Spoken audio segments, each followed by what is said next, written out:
And I was like, oh my god, he'll be a great podcast host. And then I was like, why don't we invite him to our radio station? Because our listeners would love to hear you and you talk about food. Hi, this is 95 Mirchi and you're listening to Kripal Amanna. You are tuned into the morning show with Kripal Amanna. I thought it'd be interesting to have this conversation with you and give you an insight into how it all began. So usually when I'm speaking, I always have some food with me, right? So my throat is never parched. So now I'm speaking and there's no food. Now, if I hadn't spoken to the locals out there, if I hadn't taken that effort to explore and see what's happening, I would have never discovered that. How does a foodie take care of his health? So people think I'm eating all the time. Actually, nothing could be further from the truth. Today I'm going to the Radio Mirchi studio because they've invited me to do one of their morning shows. It's lunchtime, so the eateries around are busy. Speaking of which, I haven't had lunch yet because it's too early. It's only about 1:45 and I thought I'll grab some lunch once we finish this. So the other reason why I'm also carrying the camera is that because I'm going to be answering a bunch of questions for the show in these short segments, I thought some of those responses may also interest you, if at all. And therefore I said, we'll put that down in this vlog. I'm always fascinated by seeing these carts outside office complexes, and there'll be a bunch of them. None of them will have any signboards, but I'm sure they have their share of regulars who know what each place is good for. So actually that sent me a list of questions that they wanted my responses on.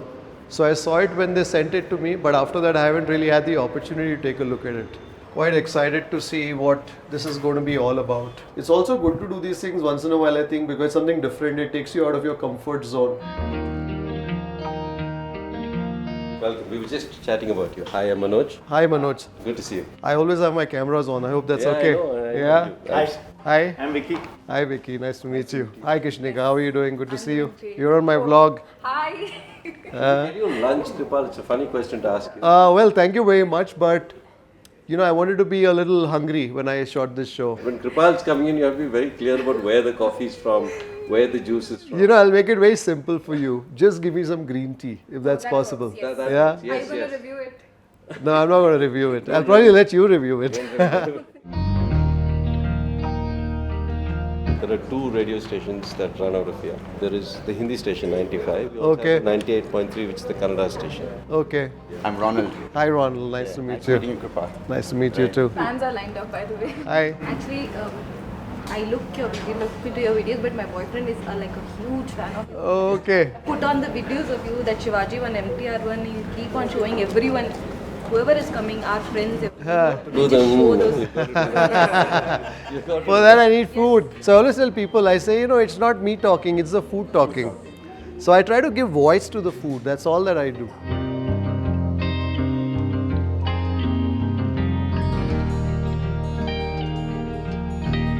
I'm RJ Milan, by the way. Hi. Hi. I host the 3 to 5 show. Okay, nice to meet you. Likewise. So Mirchi has two frequencies, 98.3 and 95. Okay. 98.3 is the Kannada station, that's the Kannada live studio. And this is the 95 live studio. Oh, wonderful. That's RJ RJ Sara. Sarah. Hi. Hey, hi, nice meeting you. Nice meeting you too. Fantastic. This looks super cool. Huh? So is this where you record your show from? Right. Yeah. So tell me, how do we go about this? I will. It's your seat. Oh, that's my seat. Okay. Yes. How different is this one now? I'm. Here you're the host. It's your show. Oh my God, that's so much pressure. It's not. It's not, it's I was getting ready and listening to your videos, and I was like, oh my god, he'll be a great podcast host. And then I was like, why don't we invite him to our radio station? Because our listeners would love to hear you and you talk about food. So that's what I did.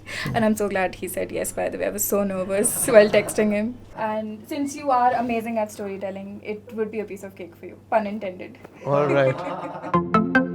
Hi, this is 95 Mirchi and you're listening to Kripal Amanna. You are tuned into the morning show with Kripal Amanna. Hi, this is 95 Mirchi and you're listening to Kripal Amanna. Gourmet on the Road and founder Food Lovers TV. Well, you've seen me on YouTube on my channel Food Lovers TV hosting the Gourmet on the Road show and also my second channel Kripal Amanna vlogs. But I thought it'd be interesting to have this conversation with you and give you an insight into how it all began. So as a little boy growing up in Mumbai, my mom's favorite chore for me was to grind masalas. Grind masalas on what we used to call the kadiwa kallu or the stone grinder. We didn't have fancy mixers then. And for some reason she thought I would do a good job at it. And so when I didn't have school, when I didn't have homework, I had to help her do that. And over a period of time, I started developing a certain... I was irritated at first, but then the aroma of that masala, the aroma of the fresh spices as it was ground somehow got ingrained in me. And then later when my mom would travel, my father taught me how to make a dal. At that time, I thought it was a chore, it was something that I should run away from. But little did I know that decades down the line, my future would be in food. And I think incidents like these have left their mark, have left their impression, are imprinted in my mind deep within. After an MBA in marketing, I had the opportunity to join one of India's leading hospitality companies, which is where I really learned the ins and outs of the business. I spent 10 years there, but then I wanted a larger canvas. I wanted to explore more in terms of food, in terms of all that it had to offer. Food Lovers TV began as a magazine first, and over a period of time, as times changed, as people began reading less and listening and watching more, we made the transition to Food Lovers TV. We just recorded our first link and Sir was amazing at it. Our RJ's jobs are in danger now because we have him here. I will record this show and send it to all the radio stations, but this was fun. Yeah. Nervous but fun. Why is it called Gourmet on the Road? It's a brilliant yet fascinating name. What made you choose the word gourmet? See, how Gourmet on the Road happened was that I would do these, I would produce a lot of films for hotels, restaurants. Correct. I would do storytelling, I would produce them, I would direct them. But what happens is there are many stories that unfortunately are not able to fit into that. There were many who didn't have the opportunity to have the stories be told. That's a very good way to put it. I think you should say it. Rolling? When you look at food, it's not just what you see in organized eateries, in organized establishments. Many of the food stories are found in the hinterland. Those stories don't come to you, but you need to travel to those stories. And that's why Gourmet on the Road. Gourmet was all about appreciating food, which is what I used to do. And on the road meant I had to travel to seek these stories. And therefore, the show came to be called Gourmet on the Road. Perfect. Now, since you are already in that, I'll tell you when to end. So I'll do this. So when you see this, just try to bring it towards the end. To a close. Yeah. How has the food scene changed in Karnataka or Bangalore in the past decade, since you have been following it for how many years now? 20? I've been in bengaluru for the last 26 years. And is there also anything else that talks about bengaluru? Because I have some thoughts, so I'll empty them in this only. No, but if you want to, we can record it. Okay, I'll give you a take and then you see what it... We can use it as an extra link for our weekend show. The interesting thing about the food scene in Bengaluru is that no matter what your preference, no matter what cuisine you're looking for, vegetarian, non-vegetarian, fine dining, street dining, I think one finds plenty of options in a city like Bengaluru. So we are now talking about your journey. This segment is called Looking Back. Surprises you got through the journey. What surprised you, rather keep on surprising you while you go on the road and explore some food? When you look, you will find stories. I think many a times we think in our minds that, okay, fine, this is all that there is, because we restrict ourselves to where we are. But when you go out, you discover stories, you discover so many interesting things. And I think that's been the most surprising thing for me in my journey on Food Lovers TV. Yeah. Is that fine? I mean, you are talking about something that is relatable, but it's not answering the question. Yes. What surprises you or keeps on surprising you? Or if you don't want to answer this question. No, I think it's a very interesting question. Just that I haven't thought too much about it. And if you have a few minutes to think with me, Yes. And I can, one of the reasons why I wanted to do this show, Kishnika, is also I wanted to come out of my comfort zone. And that's the reason why I didn't guide you, I didn't ask you to ask me a certain question, because I wanted you to put those questions, and I wanted some of those questions to actually make me think, maybe even surprise me and say, I have not thought so much about it. And I think that's always a good thing. That's another reason why I wanted to do this show. And some of our questions are really making me think. And what has surprised me, I think we'll give it another take. You are tuned into the morning show with Kripal, Amanna. In cities like Bengaluru, everything comes packaged, everything comes branded, everything comes labeled. So it's very easy to find, it's very easy to seek these experiences. But when you are in, let's say, a little village about 80 or 90 kilometers away from Bengaluru, you don't see those boards, you don't see those signposts.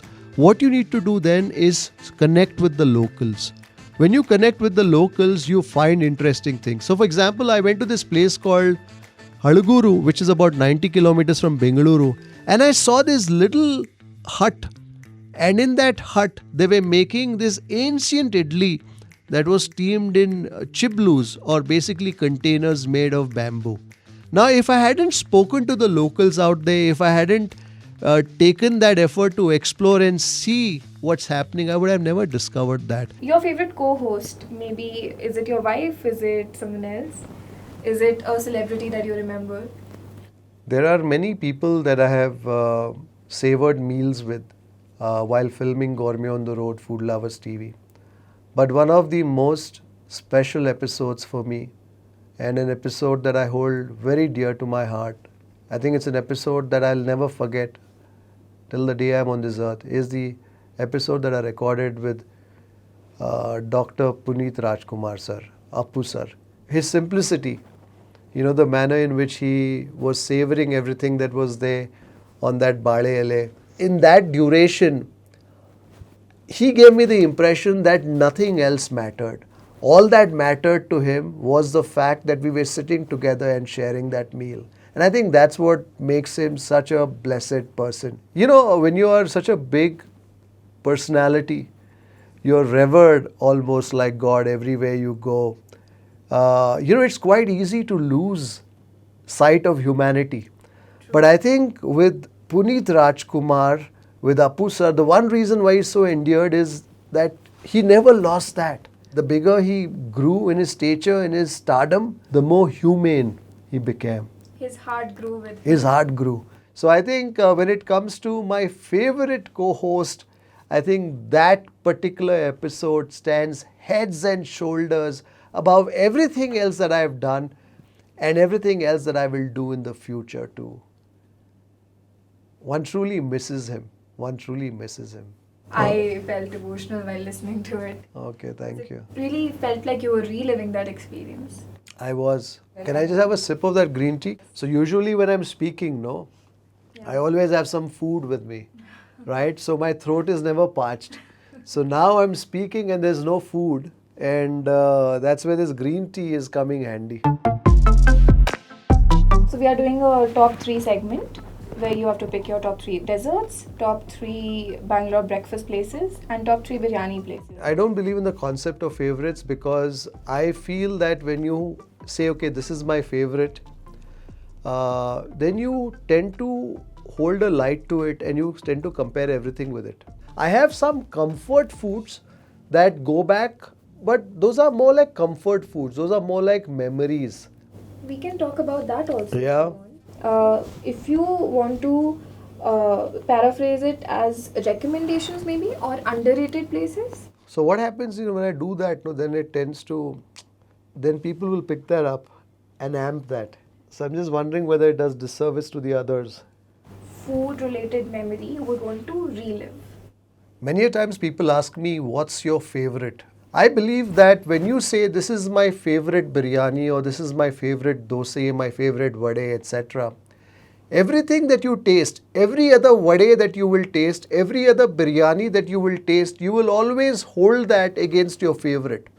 And when you have a situation like that, it may prevent you from fully savoring the vade or the idli or the biryani that is newly placed before you. Now, whilst I don't have favorites, I do have my share of comfort food. For instance, I used to grind that masala on that stone grinder. And I still vividly recall the aroma of the fenugreek seeds in it. As you sprinkled a few of those fenugreek seeds into that coconut, onion, chili, garlic masala, those few seeds would give out a very unique aroma. Even today when I taste a fish curry, sometimes I taste that, sometimes I smell that, and that immediately takes me back to that memory. So another comfort dish for me was my mom's prawn pulao. So every once in a while as a treat, she would make that. When I returned from school, even before I reached my door, I could smell her prawn pulao. The sad thing sometimes about comfort food is that it may not last, it may not be forever. So when you find that special dish that someone is cooking for you, whether it's your mom, your sister, your wife, your husband, enjoy it, savor it while you can, because who knows, that may not last a lifetime. So I was very nervous coming in, but now I feel like I own the studio. So, I'm just wondering, since you eat so much from outside and you eat a lot, how do you take care of your health? How does a foodie take care of his health? So people think I'm eating all the time. Actually, nothing could be further from the truth. So if a day has 24 hours, there are 16 or 18 hours that I am not eating anything at all. So I believe that to do feasting, you must do some fasting as well. So I feel that you should deprive yourself to a certain extent. I don't know if that makes sense to you, but that's something that I believe in. And the last and most important aspect of when I'm filming Gourmet on the road is that when the camera stops filming, I stop eating. So whatever you see me eat on camera, that's all that I would have eaten in that meal. There are times when people come up to me and say, oh, we forgot to offer you this. Why don't you try this as well? Just not for the camera, just for yourself. I tell them I eat only when the camera is rolling. When the camera switches off, I switch off my eating too. Now, when I'm shooting an episode, I go in with no script. I do some research in terms of the place that I'm visiting. But I always believe in one thing, that if you listen closely, the food will speak to you. My job is merely to give voice to the food, is to speak for the food. And I believe that all of us too can find that voice of food. When I'm tasting an idli, I first taste the idli just by itself. I want to touch that idli, I want to feel the texture of that idli. Some idlis are pasty, some idlis are a little porous. Now when an idli is porous, what happens? When you pour that chutney over it, that chutney has the opportunity to seep into every pore of that idli, right? So when I'm tasting the coriander, when I'm tasting the aroma of the mint or perhaps some dill that's gone into it, that's purely because I've spent time with that idli.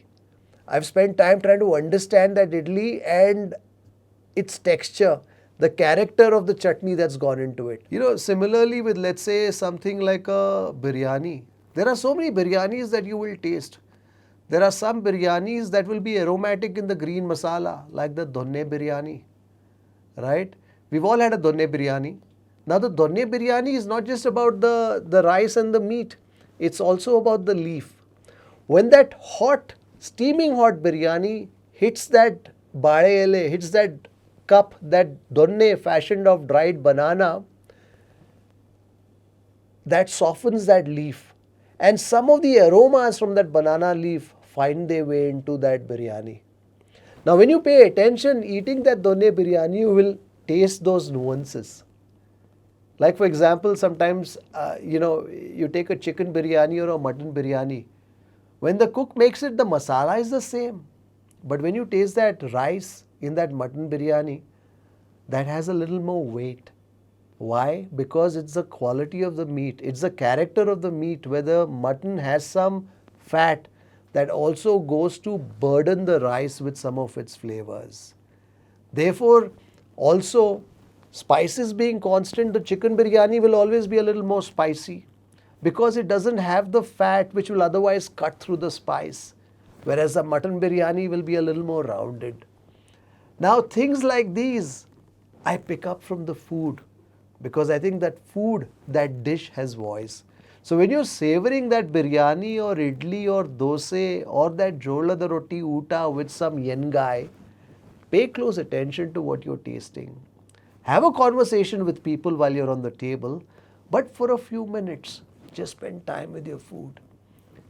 Take in the aromas, touch the food, use your hands. That's why I never use a fork and a knife or a spoon. I always prefer to touch my food, because when you touch the food, they also say it charges the food and it prepares it to be consumed by you. You also feel the texture of the food. You know, when you smell the food and you touch the food, you're building your appetite of what that dish is going to taste like.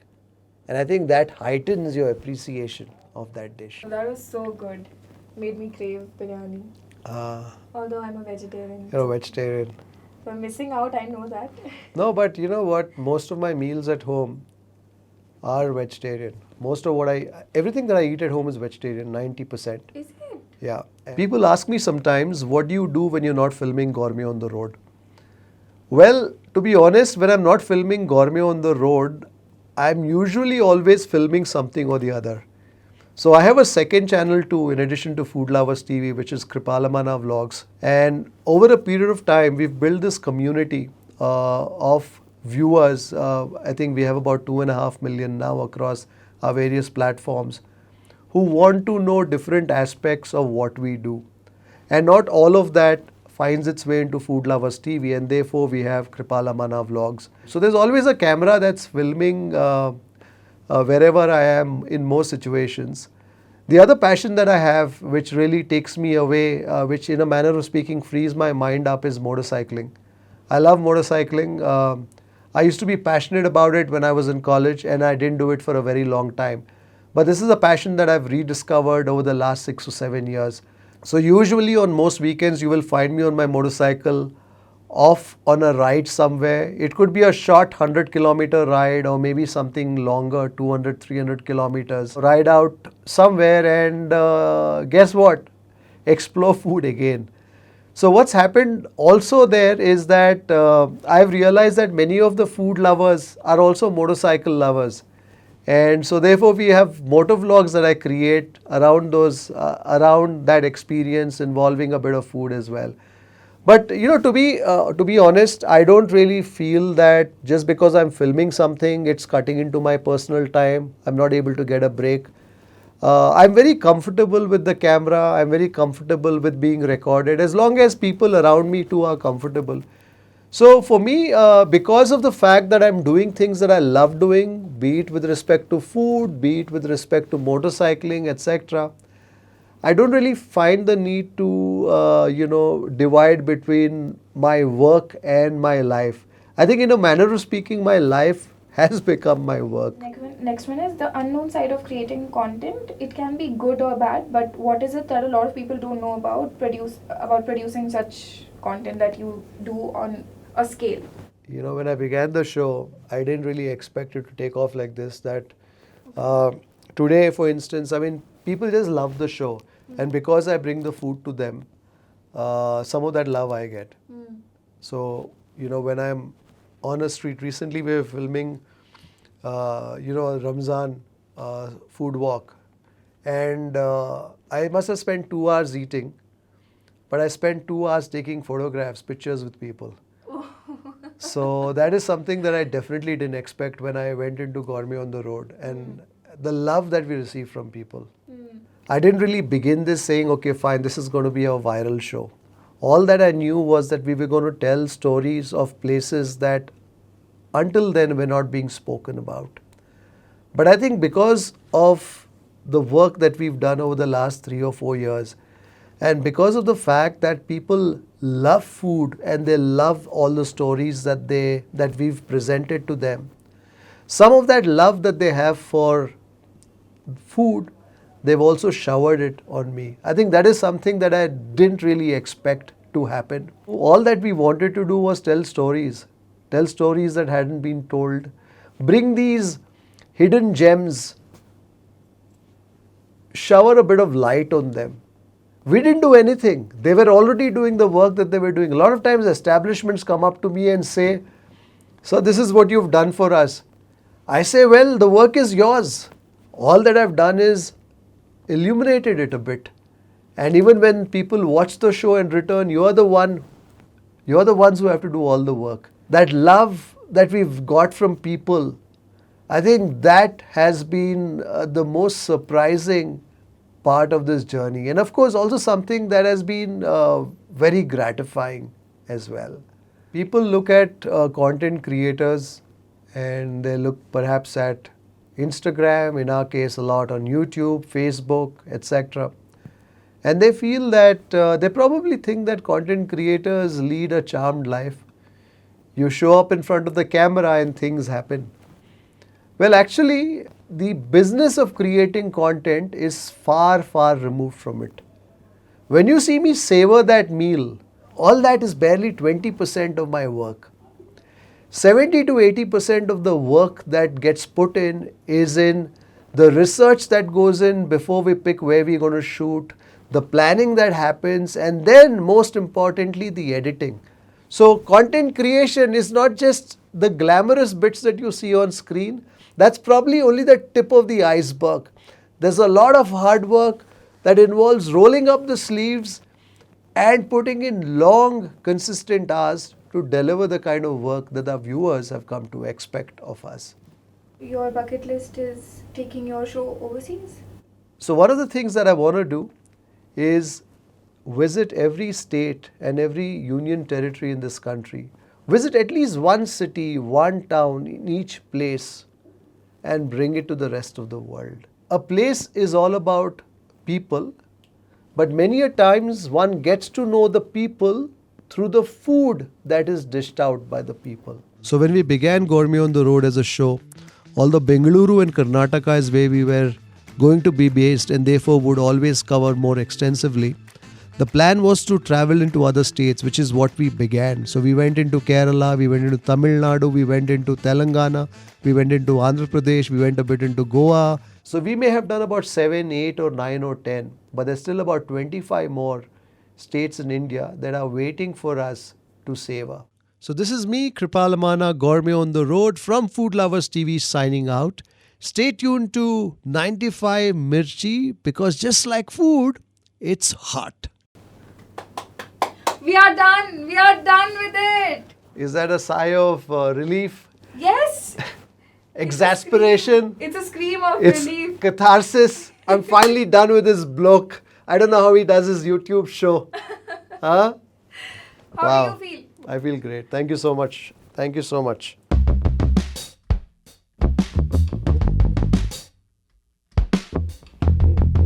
Namaskara. Namaskara. How are you? Kannada station producer na. Oh, okay. Nice to meet you. Big fan, sir. Thank you very much. Thank you very much. How was it, sir? Nange ishta aitu. I was just worried though. I said I hope your listeners like it too. They love watching you, so listening to you. What do you do, Guru? Sir, ನಾನು job ke liye RJ. Oh, okay. Evening show. Oh, okay. I'm so sorry. I'm a little. Please pardon my ignorance, and I don't mean any disrespect. He's got fans. Just show him your desk. Just every day he gets some 10 people walking in. Given to him by his fans. Wonderful. And this is he has no space to put it out. See, they painted him and.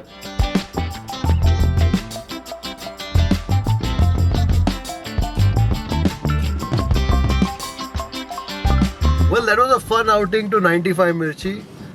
Doing a morning show on radio is not something that I've done before, but like I said, going in, always nice to do something new because it challenges you, it tests you, and that's what this was. But the team here at Mirchi did a fantastic job in making me feel comfortable. Also nice to meet some of their very popular RJs. I hope you caught this show. I don't know if you did, but I'm glad that you're catching this vlog. I hope you found it interesting. If you did, give this video a thumbs up, and if you haven't subscribed yet to the Kripal Amanna Vlogs channel, do subscribe because we'll bring you many such life adventures. I'll see you on the next one. Bye.